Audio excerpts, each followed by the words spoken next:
¿qué tal, amigas, amigos televidentes en Extra Plus? Un gusto saludarles, darles la bienvenida a esta edición de Adelante Nicaragua, edición en la que vamos a conversar con los doctores Cairo Amador Arrieta y Humberto Avilés Bermúdez acerca del acontecer mundial, el acontecer de nuestro planeta, con las noticias, como hemos dicho con Cairo todo el tiempo, las publicadas, las no publicadas, las que se saben, las que no se saben. Y me parece que podemos empezar, para que empecemos cerca de Nicaragua, podemos empezar con Cuba. En Cuba ha habido algunos cambios, algunas reformas en el sistema que no sé, a ver, se permite la empresa privada como tal, o la inversión privada. Se quitó la palabra comunismo o comunista de la Constitución Política de Cuba. Se va a permitir el matrimonio igualitario y no sé, hay otras varias reformas ahí en Cuba. Pero fundamentalmente el nuevo texto constitucional que comenzaron a discutir el sábado pasado, los 600 diputados que integran la Asamblea del Poder Popular, que es como se denomina el Parlamento cubano, después de 3 días, tuvieron 3 días para estudiarse el nuevo texto. Lo que más llama la atención, como bien comentaba Néstor, es la supresión de la palabra comunismo del nuevo texto constitucional. Y quien salió a dar la cara explicando a qué se deben esos cambios es precisamente Esteban Lazo, el presidente del Parlamento cubano. Y dice que eso no significa, porque en el todavía vigente texto constitucional de Cuba se habla de el rumbo hacia la sociedad comunista. Entonces, Lazo explica que la supresión del término es por ser más realista y para adecuar la constitución política a los tiempos que corren, y que para nada significa que los cubanos renuncien a sus ideas, sino que en la perspectiva de los legisladores cubanos están pensando en un país socialista, soberano, independiente, próspero y sostenible. Son las palabras textuales del presidente del Parlamento cubano. Introduce como novedad, sobre todo desde el punto de vista socioeconómico, y con una decisión política de envergadura obviamente aperturista, en el artículo 21 del nuevo texto que se está debatiendo, el reconocimiento expreso a otras formas de propiedad. Y habla de la propiedad cooperativa, de la propiedad mixta, y por primera vez en la historia sociopolítica y por supuesto económica de Cuba se habla de la propiedad privada. Pero esto es decir, aunque no estaba o dentro del marco constitucional, es un giro o un camino que ya había empezado Raúl Castro. Sí, así es. En la apertura hacia algunos negocios privados que empezó, si mal no recuerdo, o recordamos todos, en los aspectos gastronómicos, fundamentalmente, y de la mano del turismo, ¿no? Sí. Sí, de hostelería, pues, para abarcar los dos segmentos principales de una economía de servicios canalizada hacia el turismo, ¿no? Entonces, por ahí van, pero significa ni más ni menos que adecuar la economía cubana a la nueva realidad, tiene que abrirse al mundo. Es como si se estuviera haciendo eco, yo creo que fueron palabras del hoy santo Juan Pablo II, cuando llegó a Cuba y dijo que Cuba debería de abrirse al mundo y el mundo a Cuba. Sí. Entonces, como un poco proféticas esas palabras vendrían globalizantes. Así es, ¿no? Pero eso sí, destaca el anteproyecto constitucional que el papel del Estado es destacado, ¿ya? Porque textualmente dice que la empresa estatal es el sujeto principal de la economía como generador de la riqueza del país. Pero hay otros preceptos de los sometidos a debate que abren por primera vez la economía cubana a la inversión extranjera. Y no solamente lo hablen, sino que dice que esa inversión extranjera necesita obviamente atraer divisas, ¿verdad? La economía cubana necesita obviamente atraer divisas porque la inversión extranjera es una necesidad y un elemento importantísimo para el desarrollo de la economía cubana, ¿no?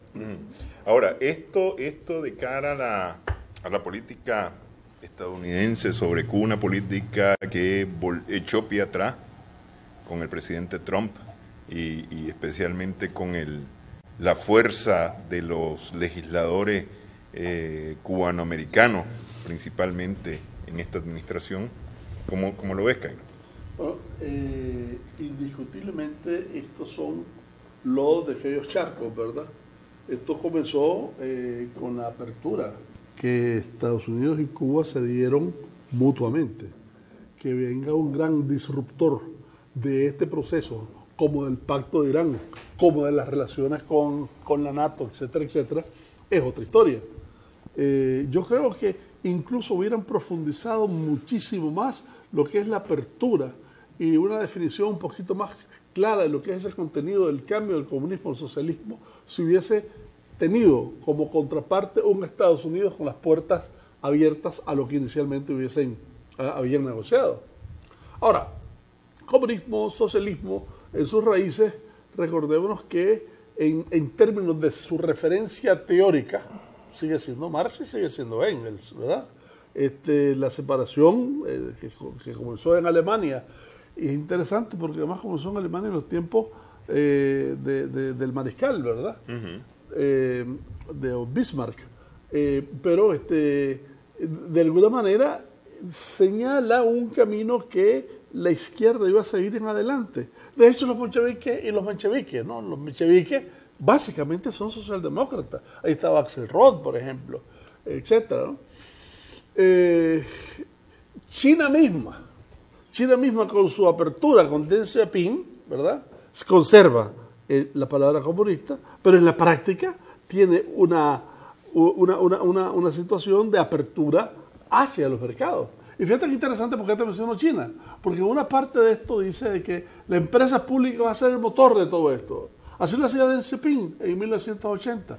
Y ahora, en el año 2018, cada vez está casi más, al menos la tendencia es a que las empresas privadas tengan igual o mayor relevancia en determinados campos que la propia empresa china. De hecho, los cambios que han habido en China, el sector público, el sector financiero, el ejército mismo, etcétera, ¿verdad?, tienden hacia esa apertura. Da la impresión entonces de que de cara al futuro, esa modernización que está hablando Humberto, de alguna manera quiere decir una mejor inserción en los mercados internacionales. Ahora, pero es posible, es probable lograr esa inserción teniendo en cuenta que las sanciones de Estados Unidos continúan, el embargo continúa. Acordate de que esto está como el plan del TPP. A propósito, eso fue excluido por Trump. Pero ahorita acaban de reunirse Japón, Colombia, Perú, etcétera. Lo están reviviendo sin necesidad de Estados Unidos. Y total, Estados Unidos es el que se está quedando aislado. Es que la actitud proteccionista de Trump en materia comercial internacional es favorable precisamente para una apertura comercial y a las inversiones extranjeras de Cuba, porque ante la irrupción esta de Trump que se ha enfrentado a todo el mundo, se está enfrentando con China, con Europa, con la Unión Europea en pleno, con México, con Canadá, y ya tiene en fila otros países como Corea del Sur en la lista de los que van a ser afectados por la política arancelaria increciente. Japón mismo. Corea del Sur, Australia, Nueva Zelanda. Entonces, los aliados. Entonces, todos los aliados están cerrando filas para confrontarse a Trump y su política comercial. No en balde, aunque yo me atrevería a especular de momento que va a ser en balde, valga la redundancia. El presidente de la Comisión Ejecutiva de la Unión Europea, el luxemburgués Jean-Claude Juncker viaja pasado mañana, el miércoles, a Washington para verse con Trump en la Casa Blanca. Digo, yo no creo que consiga mucho, ¿no? Porque él cree que va a encontrar un resultado positivo para ver si echa pie atrás Trump con las sanciones comerciales, hablando en plata, bueno, que el incremento de los aranceles significa. Algo probable pensando en las últimas actuaciones de Trump. Mirá, y hablando de China, ¿verdad? Estamos hablando del viaje de Trump a Estados Unidos. ¿A Europa? A Europa. No, de Juncker a Estados de Juncker Unidos. a Estados Unidos. ¿verdad? Okay. Hablemos del viaje de los funcionarios chinos a la Unión Europea. Mientras Trump se estaba peleando con la NATO y mientras se estaba discutiendo toda la cuestión, Alemania se amarraba con China. Alemania se estaba amarrando con China. Es más, y después... Para que Trump llegue a decirle, estás con el enemigo.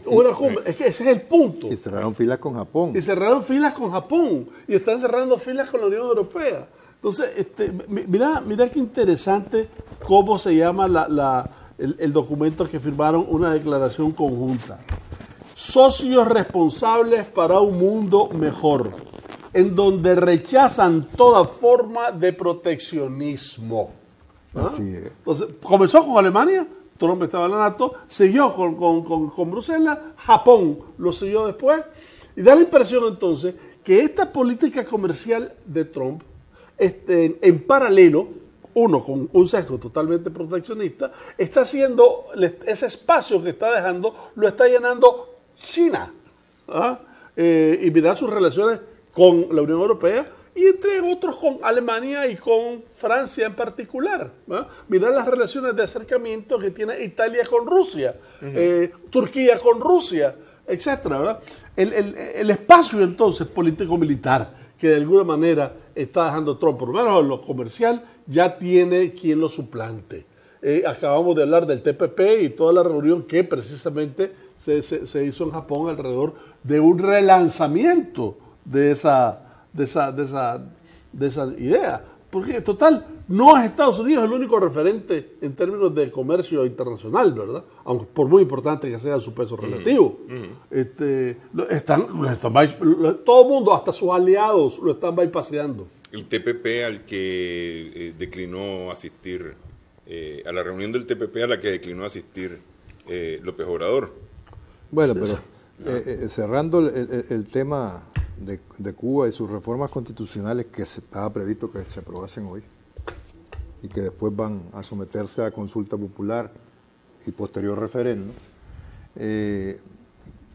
no son más que, como apuntaba Néstor, pues en lo económico, una continuidad de las reformas que inició Raúl Castro. Pero en lo político es bueno, cabe destacar que se mantiene el carácter del Partido Comunista como fuerza dirigente superior y se institucionaliza la figura del presidente de la República, pero desde el punto de vista político es bueno destacar que se limita su mandato a 10 años. Sí. Y se prevé en el nuevo texto constitucional la existencia o creación, mejor dicho, se propone la creación del cargo de primer ministro. Además de presidente de la República, un primer ministro. Es decir, un jefe de Estado y un jefe de gobierno. Pero estamos hablando, para terminar la idea, de elementos destacados de lo que se conoce como un régimen parlamentarista. Ajá. Pero también esta es la aplicación de una fórmula que es la definición de, en el mejor de los sentidos, de un conservatismo progresista, que era la fórmula de Burke, ¿verdad? Cambiar conservando, conservar cambiando, ¿verdad? Bueno, es un poco gatopardesco, ¿verdad? Pues bueno, pero así es. Cambiarlo todo para que no cambie nada. No, aquí sí está cambiando. Sí. Es conservar cambiando, no conservar para conservar. Ese es el gran kit. Están poniendo de cada 3 ministros, son como 25 ministros, una cantidad de ministros enorme tiene Cuba. De cada 4 ministros están conservando 3 y poniendo uno nuevo, ¿verdad? Uno nuevo que lo pone Díaz-Canel, sí. Y tener que asumir de que es de los elementos presidencialistas que subsisten en el régimen transicional Exacto, entre una constitución A ver, y otra. estamos hablando de 10 años de transición hacia un fortalecimiento del régimen parlamentario, es decir, para alcanzar las figuras de presidente y primer ministro. Sí, y que puedan consolidarse según vayan desarrollándose y que su desarrollo obviamente sea positivo o satisfactorio y adecuado para la nueva realidad económica, social y política. Eso es el cambio. De la isla. Sí. Ese es el cambio. Ese es el cambio. El poder político es la conservación del mismo, ¿verdad? Claro. Ahí sí es la dimensión burkeana, si se me permite la expresión. Sí, vas a controlar, por eso se mantiene, y no es ninguna casualidad, el Partido Comunista como fuerza dirigente superior a nivel constitucional. ¿Ya? Sí. Vas a conservar cambiando. Ok, hacemos ¿Cómo pausa. hicieron los chinos? Hacemos pausa en esta edición de Adelante Nicaragua. Cuando regresemos sobre la visita de Juncker a Washington, yo les decía que posiblemente su esperanza esté fundada. Hablamos acerca de eso al regresar de una pausa en Adelante Nicaragua.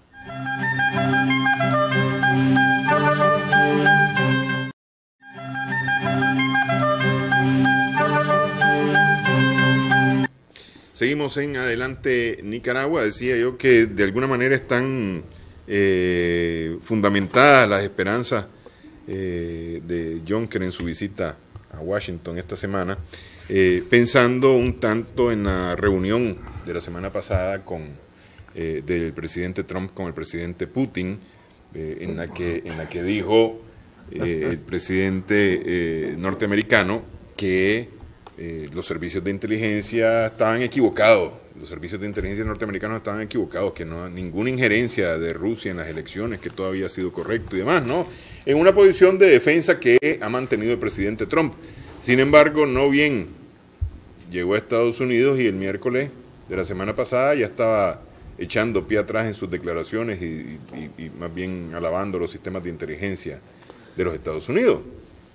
De alguna manera, lo que sucedió en Bruselas, el prácticamente un encontronazo con la Unión Europea,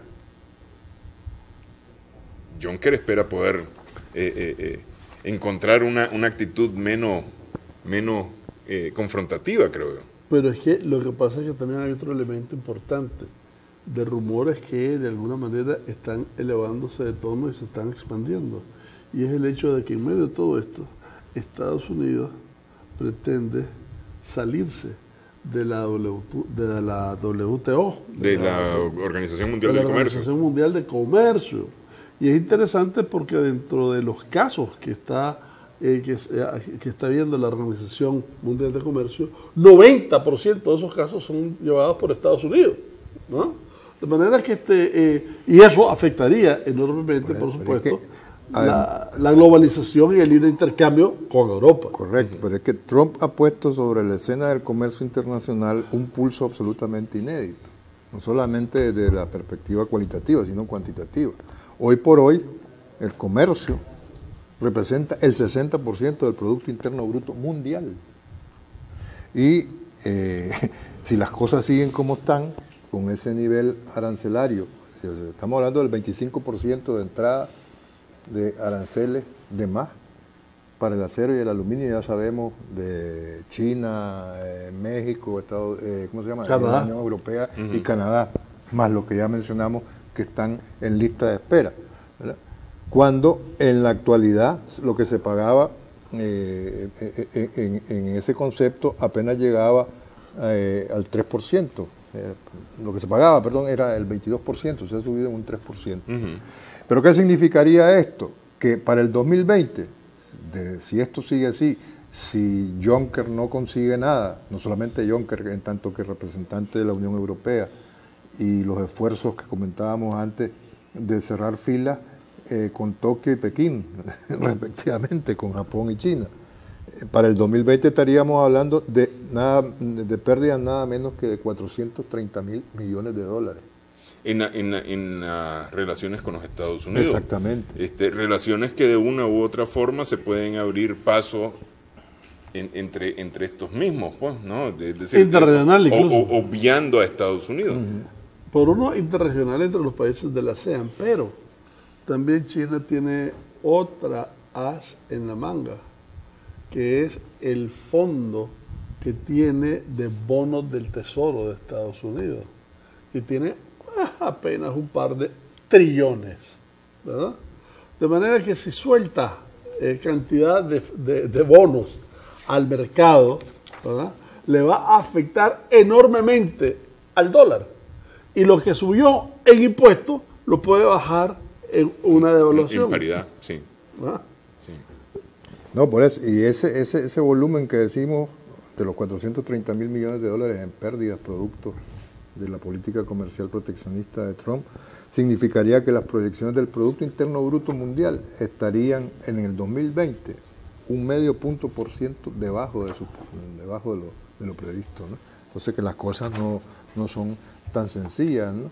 Además, como dice la señora Lagarde, la directora general del Fondo Monetario Internacional, el impacto en el Producto Interno Bruto Mundial no sería el único costo, ¿ya?, a todas luces. Entonces, y además hay otro elemento interesante, porque el acero es, dentro de los Estados Unidos, materia prima para su industria de alta tecnología, llámese cuestiones espaciales, llámese aviones, llámese carros, etcétera, ¿no?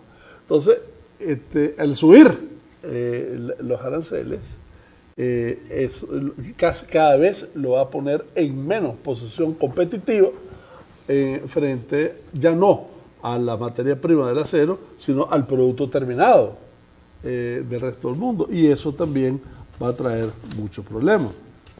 Ok, tocaste, Humberto, a la señora Lagarde a propósito de la cumbre del G20 que se efectuó en Buenos Aires, que de una u otra forma es un espaldarazo a la política económica de Macri. Sí, no, en buena medida lo es. Bueno, lo que no quiere decir que los costos sociales que va a pagar la Argentina son altísimos. No, pero es que cuando digo un espaldarazo me refiero a los planes del FMI principalmente. No, al financiamiento que ha conseguido Macri para la economía argentina a través del FMI. Que implica una serie de ajustes que ya conocemos, pues, esas recetas, ¿no? Así es. Y que traen sus consecuencias sociales. Mira, las conocemos, pero en el caso de la Argentina son todavía mucho más duras. Bueno, pero ¿qué va a decidir el G20 en torno a la política proteccionista de Trump? Porque a estas alturas se sabe, de esos 90 casos que citaba Cairo en la OMC, con lo que tiene que ver Estados Unidos, la lentitud con que la OMC aborda esos casos es tremenda. Entonces,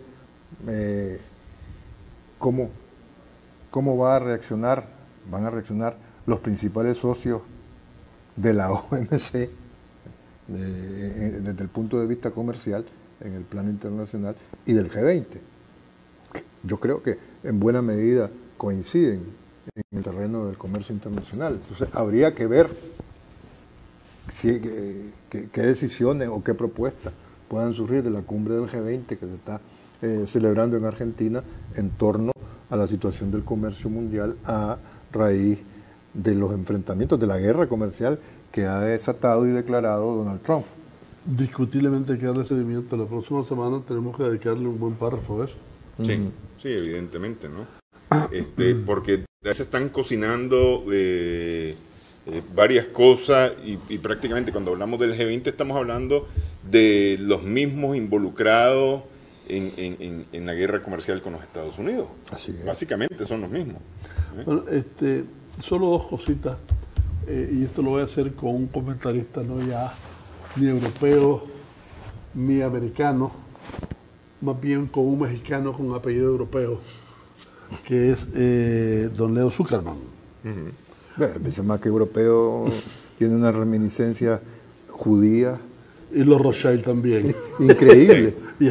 Y los Rothschild decía Putin se reúne con Trump. Es como es de cómo Putin arrolló a Trump. De eso se trató la reunión. Un encuentro entre un político profesional sazonado con amateur, cretino y engreído. Antes de su viaje, se enteró que Mueller había indiciado a 12 individuos más. Alto total para hoy, hay 191 personas procesadas. El miércoles comienza el juicio a Manafort, a Paul Manafort, de quien el Atlantic hizo un artículo extensísimo, que es súper interesante, todo lo que manejó en Ucrania, por ejemplo, ¿verdad? Y todo lo que ha manejado en Washington, etcétera, ¿verdad? Y en la cumbre de la OTAN, Trump se expresó muy mal de Mueller, ¿verdad? Pero a estas alturas del proceso, y sobre todo después que regresó a Estados Unidos, estás hablando de que el camino sigue avanzando. Y a eso agregarle la conversación grabada de Cohen, que era su abogado personal. A estas alturas entonces tenés 12 personas que acaban de agarrar y van a indiciar nuevos asociados, 9 de ellos rusos, sí, ¿verdad? Con más 191 que ya están en proceso. Estás hablando de me parece que estás hablando de que Mueller efectivamente ya se le escuchan los pasos. Bueno, habrá que también darle seguimiento y dedicarle a todo este proceso. No, pero además Trump ayer en su incesante tuiteo volvió a decir que su campaña electoral fue espiada para favorecer a Clinton sin presentar ninguna prueba y denunciando que son calumnias porque se dice que un asesor muy cercano de su campaña electoral, un tal Carter Page, fue el que era un fuerte sospechoso de tener una colaboración secreta con el gobierno ruso. Entonces, a partir de esa implicación de Carter Page como colaborador del espionaje ruso, es que Trump sale al paso ayer alegando, quejándose pues de que fue espiada su campaña electoral, y forma parte de sus intentos por contrarrestar el efecto negativo que la anulación por parte trumpiana de los servicios de inteligencia norteamericanos, concretada en la cumbre con Putin el 16 de julio en Helsinki, ha tenido. Paradójicamente llama la atención cómo la actitud de Trump no tiene un impacto sustantivo en las encuestas. Entonces se ven en la encuesta que hizo el Washington Post y la cadena ABC, que se publicó ayer, ¿verdad? Y que fue realizada 2 días después de la cumbre, el miércoles pasado, se ve que la mitad de los norteamericanos, apenas la mitad de los norteamericanos desaprueba la actitud de Trump en la cumbre con Putin, un 33% lo bendice de alguna manera y el 18% no sabe ni contesta. Pero fíjate que interesante, a estas alturas del proceso, Pompeo, ni Mattis, en otras palabras, Secretaría de Defensa y Secretaría de Estado, no saben qué fue lo que se discutió. Así es. En tanto, Putin, al día siguiente de la reunión, en el Ministerio de Relaciones Exteriores, le explica a la gente de que efectivamente llegaron a grandes acuerdos con Trump. El embajador de Rusia en Washington, Androsov, ¿verdad?, también dice que ellos están dispuestos a continuar a los acuerdos verbales que llegaron en Helsinki, ¿verdad? Y te estoy diciendo que ni el secretario de Defensa, ni el secretario de Estado, ni los grandes negociadores que Estados Unidos ha tenido en las últimas 6 presidencias saben absolutamente nada de lo que pasó. Y fíjate además la relación que hubo. Trump llega al lugar de la reunión y 1 hora después llega Putin. Pero lo hizo esperar 1 hora. Pero volvemos a este extraño mundo de una de cal y otra de arena, porque el domingo tuitea Trump lo que estamos comentando, sí, pero el sábado Pompeo habla por teléfono con Lavrov, con el canciller ruso, y el Kremlin, que es serio, el Ministerio de Asuntos Exteriores ruso, sacó un comunicado que dice conversaron, estuvieron hablando de las acciones conjuntas que puedan tener Rusia y Estados Unidos, ¿verdad?, para resolver la situación en Siria. Entonces hablaron de la situación en Siria y lo que la rodea, incluyendo la posible cooperación de Rusia, Estados Unidos y otros países para resolver humanitariamente los problemas sirios. Sí. ¿Me entendés? Y surgió también ahí el caso de la presunta espía María Butina. María Butina. Una rusa de 29 años que fue detenida el domingo en Washington. Bajo cargos falsos. Sí, acusándola de que actuó como agente ruso y durante varios años se tuvo en una conspiración. Entonces, incluso el Ministerio de Asuntos Exteriores ruso exige la inmediata puesta en libertad de la María Butina. Pero te doy un último asterisco de esa reunión. Casi por terminar la reunión, un periodista le pregunta a Putin si es que qué es lo que ha tenido él o el gobierno de Rusia, si en verdad estuvo involucrado en el asunto de las elecciones del 16. Trump le agarra el micrófono a Putin y no concedió ni un milímetro, negó cualquier tipo de interferencia. Luego Putin agarra el micrófono y dice, ahí está pues, lo dice su presidente, háganle caso, nosotros no mentimos. Ni estamos para estar perdiendo el tiempo con tonterías.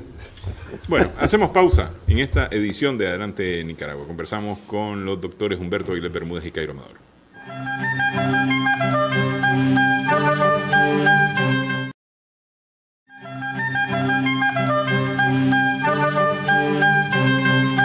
Seguimos en Adelante Nicaragua en Extra Plus.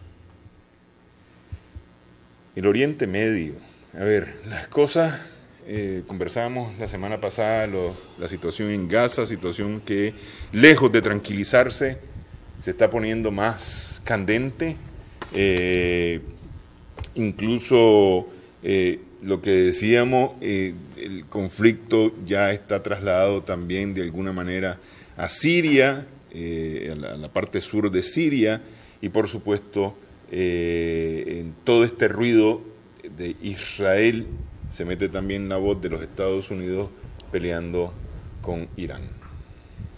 Sí, no, lo que pasa es que Rouhani, el clérigo Rouhani, el presidente iraní, no se cortó tampoco en Twitter, ¿no? Y le dijo por la misma vía a Trump que un conflicto con Irán sería la madre de todas las guerras, ¿ya? Y no solamente le dijo eso, sino que le dijo, no andes jugando con la cola del león. ¿Ya? Porque no solamente un conflicto con Irán sería la madre de todas las guerras, sino que usted es un cínico, por decirlo eufemísticamente, porque le digo, usted nos declara la guerra y luego nos habla de su voluntad de apoyar al pueblo iraní. O sea, ¿cómo se come eso? ¿Cómo explica usted eso, no? Lo dijo, además, mientras se reunía con un grupo de diplomáticos iraníes, y esa reunión era retransmitida por televisión. Entonces, ni corto ni perezoso, Trump le contestó vía tweet, no podía ser de otra manera, nunca jamás vuelvas a amenazar a Estados Unidos o sufrirás las consecuencias, le dijo, ¿no? Y serán consecuencias que muy pocos han sufrido a lo largo de la historia.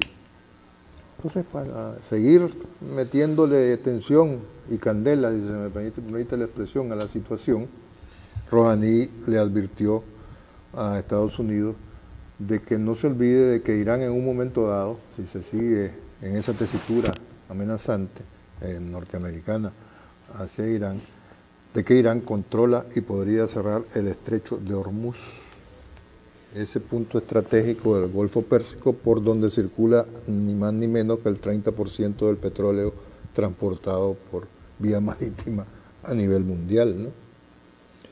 Y para no ser menos, el jefe de la milicia iraní, Tal-Basik, afirma que las amenazas de Trump están enmarcadas dentro de una guerra psicológica, porque Trump no está en posición de actuar contra Irán, dijo, ¿no? Pero esto de Pero fíjate que esto, ¿verdad? Espérame, esto de la madre de toda la guerra me recuerda un poco a Saddam Hussein, ¿no? Que también prometió... Y la madre de todas las batallas. Sí, darle Estados Y la madre de todas las bombas. Sí. O sea, ya suena Parece como... que todas las madres. Es que todo empezó... Y la madre de las marchas. Todo empezó con la, ¿cómo se llama? La operación Tormenta del Desierto. Sí. Esa es la realidad. Y el pleito Irán-Irak provocado también, ¿no? Esas diferencias provocadas de alguna En los manera, 80. En los 80, que tienen todavía ecos a estas alturas. Pero fíjate que hay un gran actor que no lo hemos nombrado, que es Arabia Saudita. Arabia Saudita que ahorita está en un proceso de reforma, porque con mucha asistencia y asesoramiento de muchos think tanks norteamericanos, están claros que en el mediano largo plazo, no les va a servir mucho el petróleo. Entonces están tratando de revertir esa situación. Porque, primero, porque más del 70% de todos los empleados en Arabia Saudita son empleados estatales. Segundo, porque los subsidios están por todos lados. Solo te doy un ejemplo, le subieron un 5% el impuesto del valor agregado. ¿Ah? Y se le armó un bonche. Entonces lo que hizo Salman fue incrementar en $260 el salario a todos. E incluso dar una especie de pensión especial a aquellos que están más necesitados. Pero en materia de política exterior, ¿verdad?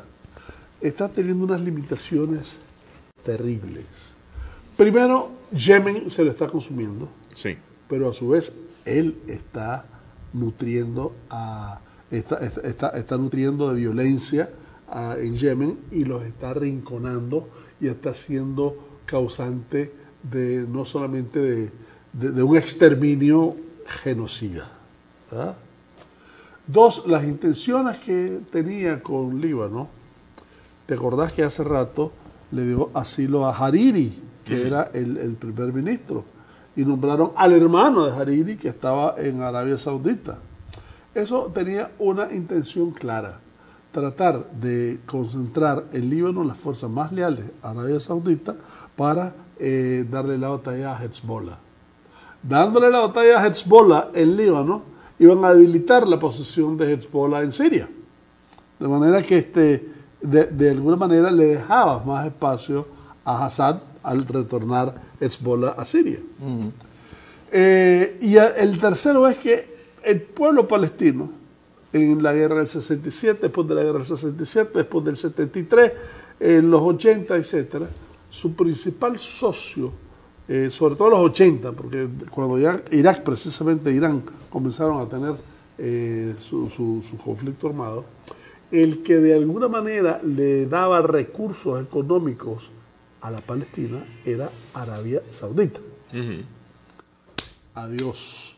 Ni recursos económicos, ni solidaridad en términos de principios y de posiciones, ni siquiera lo vuelven a ver, pues, ¿ah? Porque eso está en contradicción a la posición que ellos tienen con Estados Unidos y al acercamiento que ellos están teniendo ahorita con Israel en contra de Irán, que dicho sea de paso viene a reforzar lo que dijiste. ¿Ah? Y es que el primero que apoyó la posición de Trump y de Pompeo simultáneamente fue Netanyahu hoy mismo. Sí, Dijo sí, que, lo alabó. Sí, no, digo que quiero rendir homenaje a la firme posición expresada ayer por el presidente Trump y el secretario de Estado Mike Pompeo contra la agresión del régimen de Irán. Dijo De manera, textualmente Netanyahu. Eso no tiene parangón. O sea, en otras palabras, el pueblo palestino y Gaza, que estuvimos hablando ayer, mataron a un soldado en una escaramuza. Contestan con ataques aéreos. ¿Y los derechos humanos dónde están? Muy bien, gracias. Ataques aéreos que dejaron 20 muertos. Bueno, pero han dejado 100, han dejado 500 y tampoco y han dejado un pueblo totalmente deshilachado también, ¿verdad? Pero es que ahí hay un matrimonio antinatural totalmente, de alguna manera, pues porque estás hablando de Israel y Arabia Saudita. unidos por el interés de Estados Unidos. ¿Ah? Más bien unidos más bien Estados Unidos con Israel unidos con el interés de Arabia Saudita para esto es un juego de bandas, ¿no? Para Irán, que consideran el centro del terrorismo. El centro del terrorismo contra ellos, en cualquiera de los casos, ¿verdad? Pero el centro del terrorismo, ¿para quién? Porque para Israel y para Arabia Saudita. Porque Arabia Saudita es el principal financista de los grupos terroristas de aquella zona. Es decir, estás hablando de Al Qaeda, nace, crece y se desarrolla con financiamiento de Arabia Saudita y de Estados Unidos. Los talibanes mismos. Comienzan con plata del grupo de los Bin Laden, de las construcciones Bin Laden. El Estado Islámico mismo. Pero si los extraños compañeros de cama que hace el financiamiento imperial, nunca mejor dicho, o sea, lo estamos padeciendo en carne propia. Es decir, descaradamente ahora la AID te dice que ya aprobó $1,5 millones para apoyar, ya sabemos a quién, y por las mismas vías que se están ventilando públicamente en este país. Y mientras tanto la guerra mediática continúa, porque de pronto salen diciendo que se retiró la cooperación holandesa. No es cierto, falso de toda falsedad. No hay ningún retiro de la cooperación holandesa. Ocurre que los europeos y los cooperantes europeos durante el mes de julio y agosto suspenden operaciones porque todo el mundo se va de veraneo en Europa.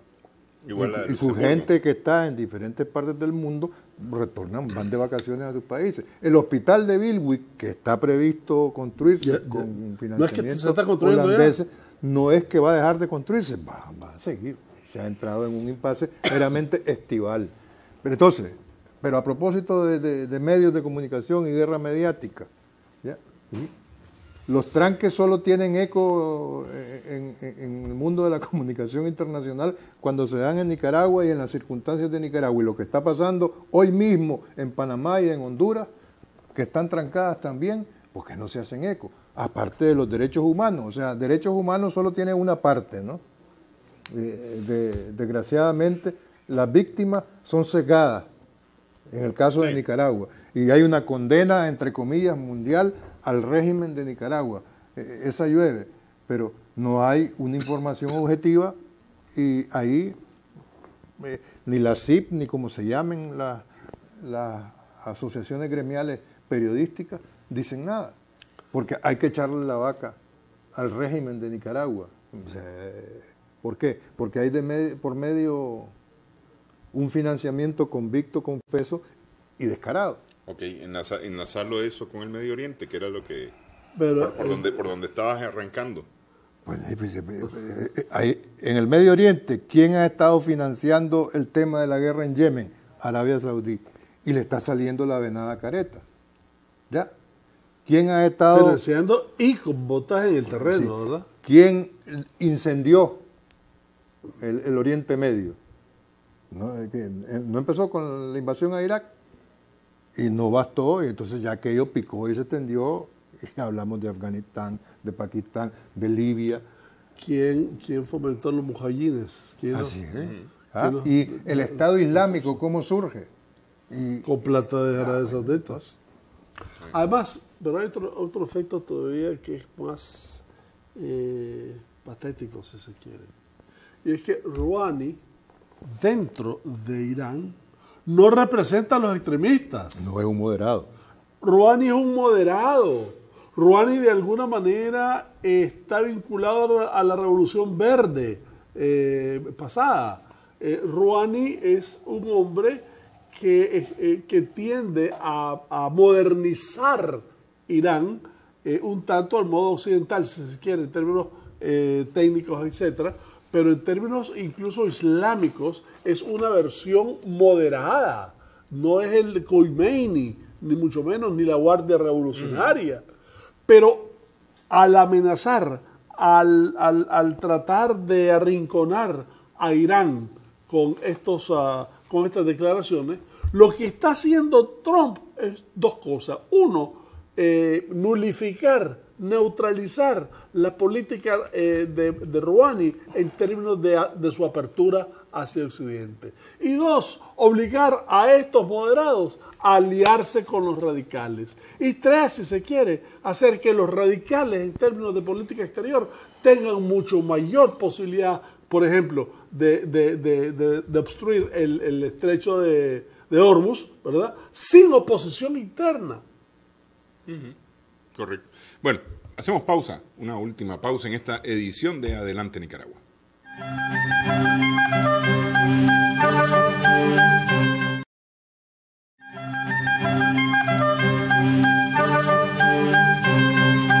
Seguimos en Adelante Nicaragua en Extra Plus. Continuamos en el Oriente Medio. Y el tema, porque es Israel y lo de Gaza, supongo. Israel y lo de Gaza, pero además Israel y lo de Siria. ¿No? La semana pasada, la Fuerza Aérea de Israel bombardeó la parte que es la parte más cerca de la ciudad de Alepo, una ciudad que se llama Idlib, ¿verdad? Que es donde está la mayor parte de los rebeldes. Obligó a salir a más de 7.000 personas de la ciudad, y la cantidad de muertos que se produjo no está muy claro, pero de nuevo Israel atacando Siria con todo el beneplácito del gobierno sirio, debo decir además, ¿verdad? Del gobierno sirio. Del gobierno sirio, claro. Sacaron a 8.000 personas antes del ataque. En cualquiera de los casos, ¿verdad? Israel, por un lado, con Gaza, por otro lado, con Siria, y por otro lado, alrededor del eje contra Irán, ¿verdad? De manera que en medio de todo esto lo que está viendo es la conformación de una situación que se está deteriorando enormemente en el Oriente Medio. Y a eso agregarle de que esta semana en Afganistán el número de civiles muertos en ataque fue de 1.700 personas en una semana. Hasta ahora, la mitad del territorio ya está en manos de los talibanes. A pesar de que están modernizándose supuestamente, incluyendo las mujeres en un comando de mujeres, etcétera, etcétera. Pero tenés cantidad de muertos en la parte donde estás controlando. Y además, la mitad del territorio en manos de los talibanes. Cuando tenés todavía 15.000 miembros del ejército adentro de Estados Unidos, más 15.000 miembros de la NATO, más 150.000 del ejército afgano, y además tenés 17 años de combate. Y si le sumabas la parte rusa, estás hablando de prácticamente 30 años de guerra ahí. Más de 30 años. Más de 30 años de guerra, pero fácil. Pero el último tramo, pues 17 años el de Estados Unidos. Jamás a Estados Unidos ha estado tanto tiempo en ningún lado, ¿verdad? Y como en Vietnam, tampoco le está ganando. Sí. Bueno, pero las cosas... Ya terminamos con Medio Oriente. Sí. Se le han complicado a Monsieur Macron, tontamente, aparentemente. O sea, el afer, ¿cómo se llama? Su jefe de seguridad, Benalla. Alexander Benalla. Su jefe de seguridad resulta que el 1 de mayo pasado, su jefe de seguridad personal, de una manera inexplicable incluso para el ministro del Interior. Y aquí viene la complicación del presidente de la República Francesa. Este Benalla apareció, y hay video y fotos, reprimiendo a los manifestantes con un brazalete de policía, con casco y walkie-talkie, cuando él es miembro de la seguridad personal de Macron. Y no se sabía nada. El Elíseo, el Palacio Presidencial francés, no había dicho nada. 3 meses después ha estallado la noticia cuando se filtró a los medios. Y entonces, hoy mismo, el ministro del Interior, Gerard Collomb, ha comparecido a una comisión de investigación en el Parlamento francés y dijo que él no sabía nada al respecto, que en cualquier caso las responsabilidades son del Elíseo, ¿no? Dijo textualmente, dice, mi director de gabinete y mi jefe de gabinete me dijeron que habían hablado con el prefecto de policía y que habían trasladado esta información al gabinete de la presidencia. Una acción apropiada, ya que corresponde a la autoridad jerárquica tomar todas las medidas que se imponen. Pero ya la corrieron, ¿no? Se supone, pero no hay un pronunciamiento oficial de la presidencia francesa todavía. Dicen que lo más que han llegado a decir es que no va a haber, no, ese es el de Relaciones Exteriores, que no va a haber, no van a permitir impunidad. Hasta ahí han llegado, pero Macron no se ha pronunciado. Entonces eso se le ha complicado porque ya lo que queda de los socialistas y buena parte de la oposición están pidiendo responsabilidades al más alto nivel. Eso en el caso francés. Y ya para cerrar un tema... Pero solo el costo de las famosas huelgas del sindicato de ferroviario llegan a los 490 millones de euros. O sea, más de 600 millones de dólares. ¿Verdad? Bueno, pero de alguna manera se va a aclarar qué fue, por qué llegó hasta la manifestación, qué andaba haciendo en la manifestación. Pues están investigando. ¿En qué misión andaba? Están investigando porque nadie se explica cómo el responsable de seguridad personal del presidente de la República, que además lleva trabajando con Macron desde la época de la campaña electoral, estamos hablando de casi 2 años, aparece reprimiendo como policía, sin serlo, públicamente. Pero ¿O en virtud de qué? Pues dice que andaba como observador. Pero dime, Le Monde, Le Figaro, Le Canal Enchaîné, todos están dando un escándalo de primera... se le puede ir de la mano y le ha complicado. Es la primera crisis seria para Macron. Es más seria que... Es decir, ninguna de las reformas sociales que hay. Ni la huelga, nada le ha dado tanto dolor de cabeza como empieza a provocarle esta situación. Y por eso te estaba diciendo que cuánto costó la huelga famosa. 490 millones. Y no ha tenido la relevancia mediática que tiene este tipo ahorita. Y luego pues en España hay ruido no precisamente de sable, hay ruido mediático serio. Ya ¿cómo se llama? Podemos le está pidiendo al gobierno del PSOE que investiguen la corrupción de la Casa Real. ¿Ya? A esos niveles en el caso del rey emérito, Carlos I. Ese es titular de primera plana en los principales periódicos españoles del día de hoy. Y la señora May sigue sin tenerlas todas consigo porque no convence a Bruselas con su libro blanco y esa propuesta híbrida e incomible e inexplicable de por un lado... No convence a ninguno de los dos lados. Por un lado los bienes, por otro lado los servicios, y que la frontera de Irlanda y entre las dos Irlandas no termina de verlo. Ya Barnier, el jefe negociador de la Unión Europea, les dijo, tienen ustedes hasta octubre. Para aclararse. Para aclararse. Pero sotto voce, y no tanto, porque de esto ya se hizo eco el primer ministro austríaco, Kurz, se empieza a decir que puede haber prórroga, que no es necesario para seguir negociando, que no necesariamente se debe vencer el plazo en octubre. Porque el gran apuro, por así decirlo, de la Unión Europea es que la negociación de los prerequisitos para que el Brexit se dé en marzo del 2019 tiene que haber culminado entonces para que no interfiera en absoluto con las elecciones europeas previstas para mayo del 2019. Sí, porque hasta ahorita es un Brexit sin exit. Así es. Así están las cosas, nada clara, sino todo lo contrario en la vieja Europa, en 3 países sensibles de la misma, ¿no? La Francia, el Reino de España, por lo que nos toca de herencia, y en Inglaterra. Y en España, solamente para acotar y cerrar, tal vez terminó la duda del PP con Casado de electo presidente del partido. En lugar de la señora Santamaría. Sí, pero no termina de verse clara, entiendo, ya lo leí. Ya entiendo que ya está electo, pues, sí. No terminé yo de verlo, ahí está el señor Casado. Sí, parece que Rajoy compareció en olor de multitudes, o de aplauso más que olor de multitud, en el Congreso del PP, ratificó que se retiraba, pero Casado no las tiene todas consigo. Si es el nuevo presidente del PP, tuvo que negociar mucho al interno con la gente de Soraya Sáenz de Santamaría y con la gente de Cospedal, de la señora Cospedal, si mal no recuerdo. De manera que va, en buen nicaragüense, va a ejercer una presidencia con los pies hinchados, al menos.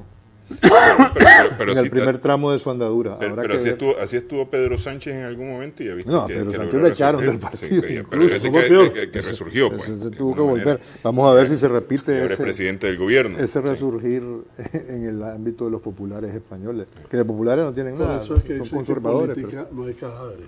Sí, bueno, en fin. Gracias, Cairo, Humberto. Gracias también a nuestras amigas, amigos televidentes por su sintonía en esta edición de Adelante Nicaragua. Esperamos que el programa haya sido de provecho para usted.